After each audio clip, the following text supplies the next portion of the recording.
Maya Briggs stood near the entrance of the stately ballroom, her modest dress a quiet contrast to the shimmering gowns and tailored tuxedos swirling around her. The grand mansion was alive with laughter, the clink of crystal glasses, and the subtle hum of an elegant string quartet. She adjusted the delicate antique pendant at her collar, a small, intricately wrought piece of history passed down from her grandmother. It was her most treasured possession, quietly resting against the simple fabric of her dress. Despite the grandeur of the evening, Maya felt like an outsider.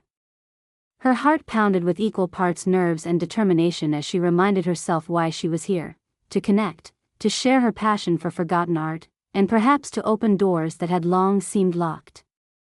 Across the room, Vivian Sinclair surveyed the gathering with an air of effortless command.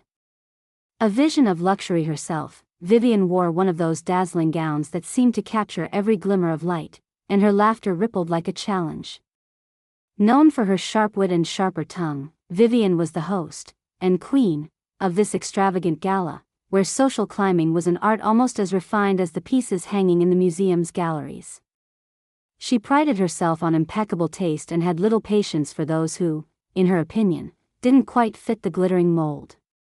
When Vivian's eyes swept over the crowd and landed on Maya and her unassuming pendant, a slow, mocking smile curved her lips. Intrigued by the mismatch, she began to raise her voice, casting a glance so sharp it cut through the buzz of conversation. "And what's that?" she laughed, loud enough for a gathering of heads to turn. "A bit old-fashioned, isn't it?" The words carried a weight designed to sting. The room hushed as all eyes settled on Maya, setting the stage for an uncomfortable confrontation that neither woman anticipated. Vivian Sinclair let the words hang in the air, her voice dripping with amused disbelief as she fixed her gaze on Maya Briggs's modest pendant. The crowd around them shifted, some leaning in to catch every word, others exchanging uncertain glances. Vivian's circle of well-known socialites held their breath, as if eager to see how the outsider would respond, or falter. "That pendant," Vivian continued, drawing out the phrase as though tasting a bitter drop, "looks like something you'd find in a costume shop, not at a prestigious gala like this." She smirked, her tone sharpened by a subtle but unmistakable hostility. "But I suppose some people don't have quite the same access to real elegance." Laughter bubbled awkwardly from a few nearby guests, while others merely smiled politely, unwilling to fuel the spectacle but clearly entertained by it. Maya stood still, cheeks warming under the sudden spotlight. She hardly expected such blatant dismissal, especially in a room that so carefully cultivated the image of grace and civility.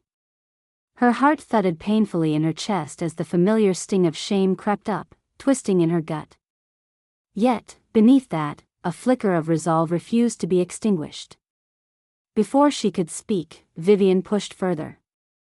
"I wonder if it's even genuine," she sneered quietly but audibly, "or just some cheap trinket passed off as something special by a sentimental fool." The insult landed like a slap, and the room's once tentative murmurs grew louder, some whispers punctuated by nervous giggles.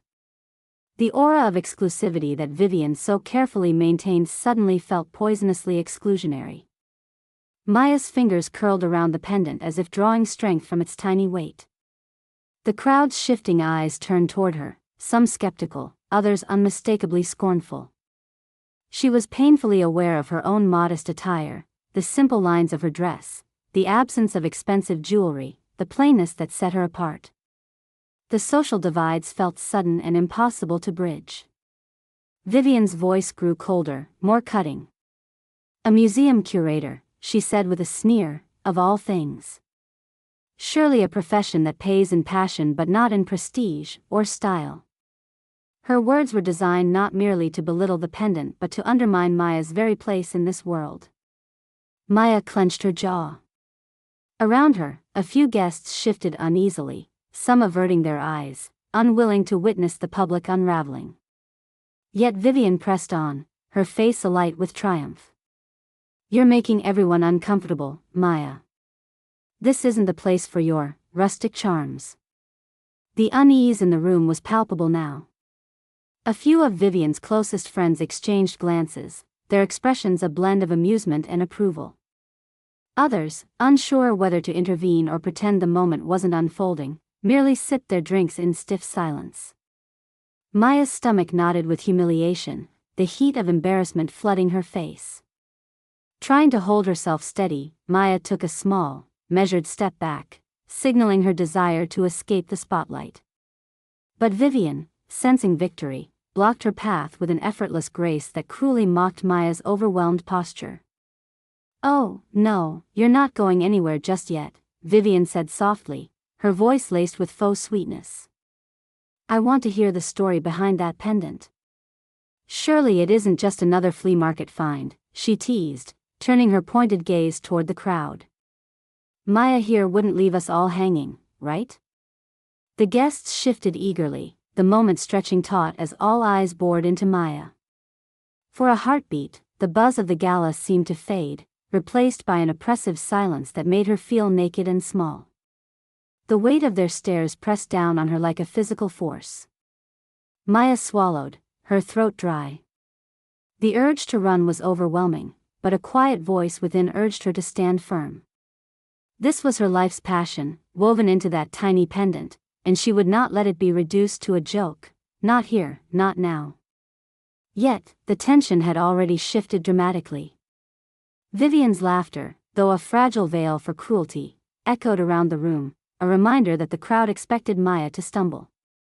The social divide was out in the open now, the glamorous elite against the quietly determined outsider. Each waiting to see who would emerge victorious.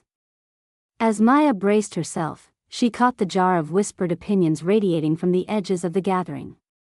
Some guests looked away, uncomfortable with the spectacle. Others leaned in, their curiosity feeding Vivian's confidence. The pressure felt almost suffocating, but it was clearly Vivian's game, and Maya was the unwilling player. Maya's fingers tightened on the pendant, her pulse drumming in her ears as she met Vivian's expectant gaze. The room held its breath, anticipation crackling like electricity. What would anyone do if they stood in Maya's place, facing such sharp judgment and public humiliation? Would they retreat, broken and silent? Or find some hidden strength, buried beneath the waves of shame? The crowd waited, the socialite's smirk growing wider, while Maya's heart clung to a fragile hope, a trembling promise that this night held more than just derision. All eyes were on her, expecting defeat. But within the room's ornate walls, an unexpected response was about to unfold. Maya felt every set of eyes burning into her, the weight of their judgment pressing down like a physical force. Yet, beneath the shame and surprise, a different feeling stirred, a quiet surge of resolve that began to steady her breathing. Slowly, deliberately, she lifted her hand to touch the pendant resting against her collarbone, as if reconnecting with a hidden reserve of strength. "It's not just a piece of jewelry," Maya began, her voice soft but clear enough to reach the gathered crowd. The room, previously filled with the murmurs and suppressed giggles provoked by Vivian's remarks, began to quiet as curiosity flickered over the faces. This pendant belonged to a painter named Thomas Merrick. He was a passionate artist who lived here, in this very city, over a century ago. She paused, letting the name hang in the air, and glanced at Vivian, who raised an eyebrow but said nothing. Maya felt the all-too-familiar apprehension that came with explaining something deeply meaningful to others who might not immediately understand. Yet the pavilion of her knowledge was strong, built through years of dedicated study, and this was her moment. Thomas Merrick wasn't just any artist, she continued, her tone steadying as she stepped further into her story. He was considered a rebellious visionary, someone who challenged the established norms of his time. This pendant, she added, holding it gently in her palm now, was a symbol he wore. It represents defiance against conformity, a token that connected him with a small group of kindred spirits who sought to change the artistic world. The room's murmur became a ripple of interest, some faces leaning forward, the earlier smirks replaced by thoughtful expressions. Maya drew breath, warming to her subject. The craftsmanship is exquisite. This piece was created using a technique called foiling, which was uncommon for its time. It added both shimmer and durability. The design incorporates symbols from various art movements, linking it to a broader narrative of cultural change. She glanced around the room, meeting the gazes of guests who now regarded the pendant not as an object of ridicule but as a relic of history. Vivian's expression faltered. Her perfect smile wavered as she realized the shift was happening, and it unsettled her. She hated being surprised or bested, especially in front of an audience she controlled. Maya continued, allowing herself a small but genuine smile as she added, "It's one of the few pieces that connects directly to Merrick's personal life. Its value, both sentimental and historical, is significant, well documented in museum records and art history." A murmur of whispers swept through the crowd, some guests whispering to their neighbors, others exchanging glances that suggested newfound respect. Several raised their glasses in quiet toasts to the story's unexpected depth. Maya could see that the doubts that had clouded the room were lifting. Her eyes met those of a few onlookers, their expressions now tinged with admiration rather than condescension. One woman near the back, a noted art collector, nodded approvingly, her gaze lingering on the pendant. Vivian, however, was still struggling. Her lips pressed into a thin line as she fought to maintain her composure, but the cracks were visible. The air between them pulsed with unspoken tension, the unexpected confidence from Maya unsettling the socialite's control. "Very impressive," Vivian said finally, though her tone lacked warmth. "I had no idea." "It's part of my work," Maya replied quietly but firmly. "I devote myself to uncovering stories like this, histories that can be overlooked but matter deeply. To honor the people and the culture behind these objects." Vivian gave a dry laugh, almost grudging. "Passion, yes. But passion doesn't always translate to social grace, Maya." There was a hint of challenge in the remark, a last attempt to regain the upper hand. But it missed its mark, the room now leaning toward Maya's quiet dignity. Some guests stepped closer, now openly interested in the pendant as a real artifact, not a mere trinket. One of the gala's prominent curators approached Maya, whispering words of praise that brought a flush of relief and pride. Maya carefully pinned the pendant back in place, her fingers steady, her heart lighter now that the moment had passed from humiliation to revelation. The pendant caught the light, its detail sparkling under the grand chandeliers, a small token that had just transformed the energy in the room. Vivian coughed lightly, her earlier smugness replaced by something closer to awkwardness. For once, the socialite's laughter was absent, replaced by a guarded silence. The tide had unmistakably turned. No longer was Maya the figure of ridicule, but rather a keeper of hidden history, a guardian of stories worth hearing. A delicate silence hung for a moment longer before the room slowly dispersed, the guests murmuring among themselves, some even approaching Maya to learn more about the pendant and its background. Vivian lingered only a moment before retreating, the event's spotlight having briefly shifted away from her. In the wake of Maya's quiet triumph, the gala unfolded differently.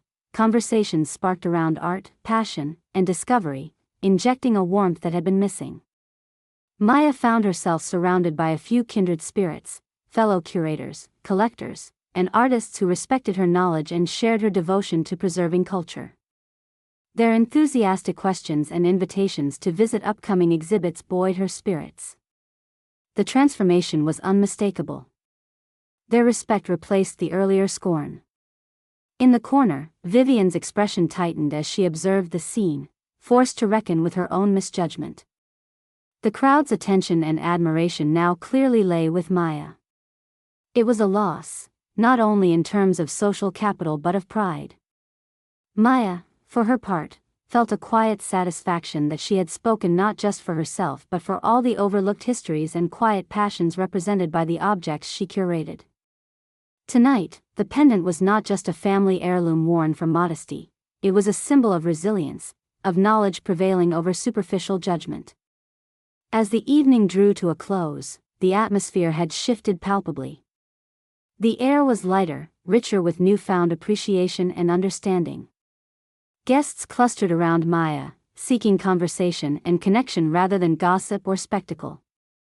And as she embraced this moment, Maya knew that the night was only the beginning. Vivian, retreating to the far side of the ballroom, whispered to herself, "Next time, I won't be caught off guard." But by then, the shift had irrevocably changed. In the delicate balance of social power, Maya had stepped forward, not as an outsider mocked for her pendant, but as a voice of history and passion no one could overlook. After the murmurs of admiration settled into more earnest conversations, Maya found a quiet corner of the ballroom where she could catch her breath. The ornate room, with its gilded mirrors and crystal chandeliers, seemed almost dreamlike after the intense moments she'd just endured. Her pendant felt almost weightless against her skin now, transformed in the eyes of others from a source of ridicule into a statement of profound significance. As she allowed herself a moment to reflect, a familiar warmth settled in her chest. This pendant was more than just a symbol of Thomas Merrick's rebellious spirit, it was a thread connecting Maya to a past that she held dear, a history she had chosen to dedicate her life to preserving. For all the glamour around her tonight, Maya knew that her work as a museum curator was about uncovering the stories that mattered, however quietly or simply they might lie beneath the surface. Her thoughts drifted briefly to where she had come from. Maya grew up in a small town not far from here, the daughter of schoolteachers who instilled in her a deep respect for knowledge and learning. From a young age, she had been captivated by history and art, not for the prestige they might bring, but for the sheer power of stories to connect people across time. Her grandmother, a woman with a quiet but formidable spirit, often shared tales of forgotten artists and beloved objects quietly tucked away in dusty attics. It was from her that Maya had inherited the pendant. Maya's wardrobe reflected her focused mindset. Simple dresses, comfortable shoes, minimal embellishments, all carefully chosen so that attention rested not on her appearance, but on the work she did and the stories she told. Traveling frequently for her curatorial duties, she preferred modesty over extravagance, practicality over fashion, and authenticity over pretense. Her life was not one of socialite parties or flashing cameras, but one filled with painstaking research, late nights cataloging artifacts, and the thrilling discovery of pieces long overlooked. To Maya, this modesty was a form of respect, to the art, its history, and the people who had created it. She thought of Vivian Sinclair, impeccably dressed and always commanding the room with her radiant presence. Vivian's world was different, built on exclusivity and superficial glamour. Yet tonight, Maya had seen with clarity how fragile such facades could be when faced with genuine knowledge and quiet dignity. A gentle tap on Maya's shoulder interrupted her thoughts. She turned to see Edgar Fisher, one of the museum's senior historians and a quiet supporter of her work. His smile was approving yet warm. "Impressive," he said simply. "You handled yourself with grace and knowledge. You made them listen." Maya nodded, gratitude welling inside her. Edgar represented the steadfast support in her life, the people who truly understood her passion beyond the parties and pretenses. As the gala drew onward, Maya found herself drawn into conversations about upcoming exhibits, potential collaborations, and even invitations to share her expertise at conferences. The shift was remarkable.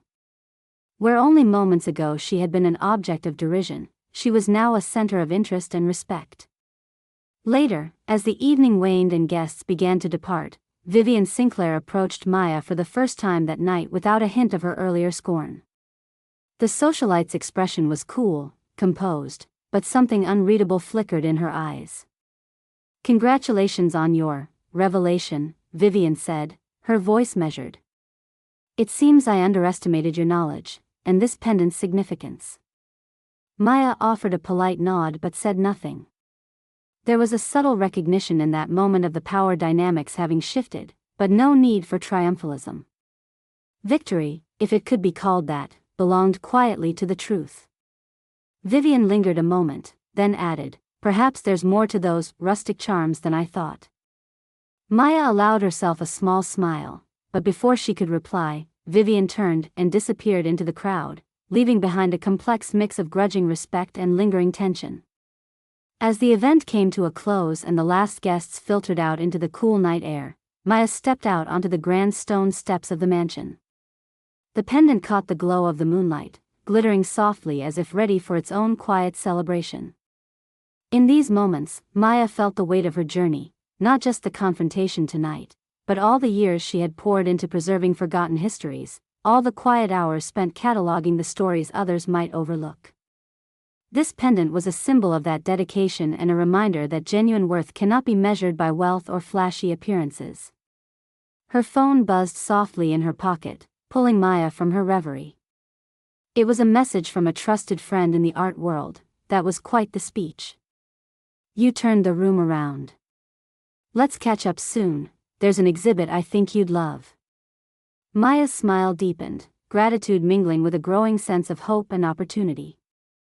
She tucked the pendant back beneath her dress, close to her heart, and stepped fully into the night, ready to face whatever came next. The evening had revealed much, about the world, about those who judged quickly, and about the quiet power found in steadfast passion. And as she walked away from the gala, Maya knew that the story she carried was hers to tell, no matter where life's path might lead.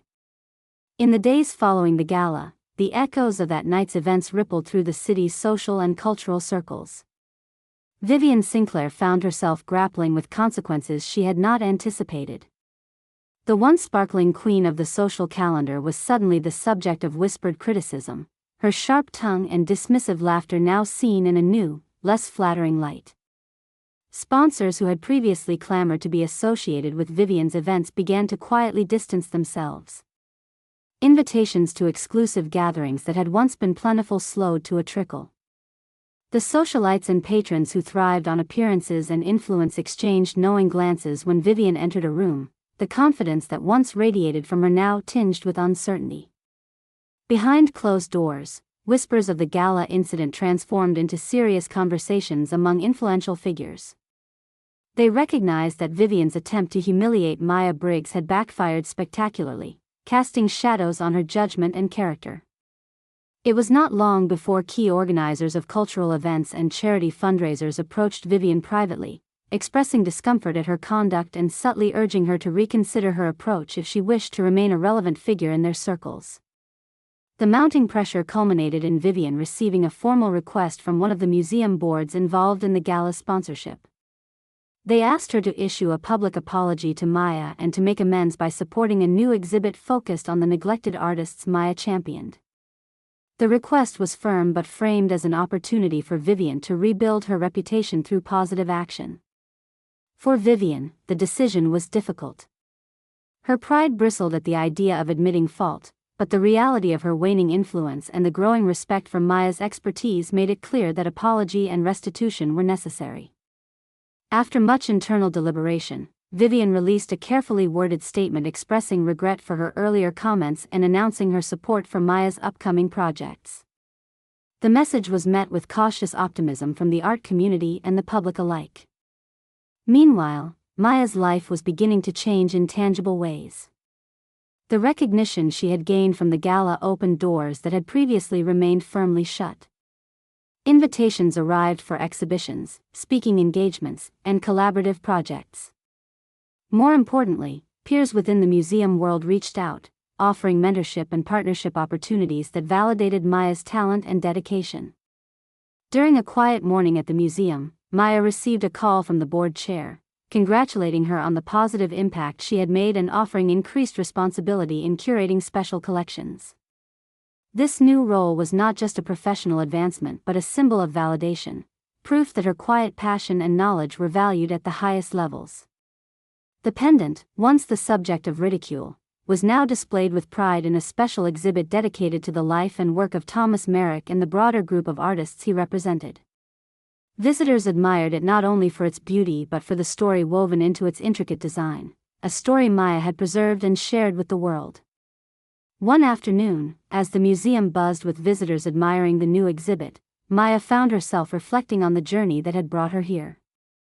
She thought of her grandmother's gentle encouragement, the years spent poring over dusty archives, and the courage it took to stand up in that grand ballroom surrounded by skeptical eyes. It was a quiet triumph, one built on dignity, knowledge, and integrity rather than spectacle or pretense. Vivian's path crossed with Maya's again at a charity event several weeks later. This time, Vivian approached with a genuine smile and an extended hand. Maya, she said, her tone sincere, I want to thank you for opening my eyes and for inspiring me to see beyond appearances. There was an unmistakable change in her demeanor, a softness that spoke of humility earned. Maya accepted the handshake, a sense of closure warming her chest. The moment was not about victory or defeat but about mutual respect and growth. As Maya walked away, the gleam of her pendant catching the soft light, she felt a deep sense of fulfillment. The journey had not just been about proving worth to others but about embracing her own strength and passion.